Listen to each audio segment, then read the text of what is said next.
Guys, അപ്പം നമ്മളിന്ന് അമ്മ ഉണ്ടാക്കുന്ന സ്പെഷ്യൽ മെയ്സ് ഉപ്പുമാവ് എങ്ങനെയാണ് ഉണ്ടാക്കുന്നതെന്ന് കാണാം. അതിനായിട്ട് ആദ്യം തന്നെ തിളച്ച എണ്ണയിലേക്ക് നമ്മൾ കടുക് ഇട്ട് കൊടുക്കുന്നുണ്ട്.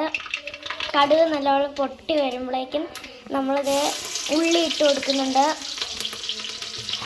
ഉള്ളി ഇട്ടതിന് ശേഷം നമ്മൾ മുളക് ഇട്ട് കൊടുക്കുന്നുണ്ട്. അതിനുശേഷം നമ്മൾ വറ്റൽമുളക് നമ്മൾ അരച്ചെടുത്തതിന് ശേഷം ഇട്ട് കൊടുക്കുന്നുണ്ട്. അതിനുശേഷം തേങ്ങ ഇട്ട് കൊടുക്കുന്നുണ്ട്. അതിനുശേഷം നമ്മൾ കരിയാപ്പില ഇട്ട് കൊടുക്കുന്നുണ്ട്. നല്ലപോലെ വഴട്ടി കൊടുക്കുന്നുണ്ട്. നല്ലപോലെ അമ്മ വഴട്ടുന്നുണ്ട്.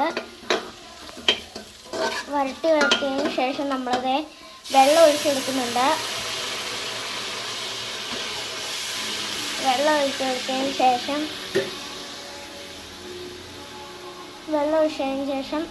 ചൂടാകുന്ന വരെ നല്ലപോലെ തിളച്ച് വരുന്നവരെ വെയിറ്റ് ചെയ്യണം. അപ്പോൾ നല്ലപോലെ തിളച്ച് വരുമ്പോഴേക്കും നമ്മൾ ഉപ്പ് ഒഴിച്ച് കൊടുക്കുന്നുണ്ട്. ഉപ്പ് നമ്മൾ ആവശ്യത്തിന് ഒഴിച്ച് കൊടുക്കുന്നുണ്ട്. അതിനുശേഷം മെയ്സ് പൊടി ഇട്ട് കൊടുക്കുന്നുണ്ട്. നല്ലപോലെ ഇളക്കണം. അതിനുശേഷം നമ്മൾ പാൽപ്പൊടി ഇട്ട് കൊടുക്കുന്നുണ്ട്.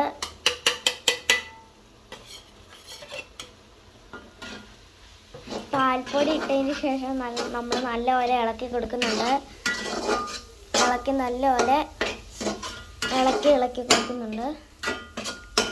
അപ്പം നമ്മുടെ മെയ്സ് ഉപ്പുമാവ് ഉണ്ടാക്കുന്നതിന് ഇത്രയും കാര്യങ്ങൾ മാത്രം മതി.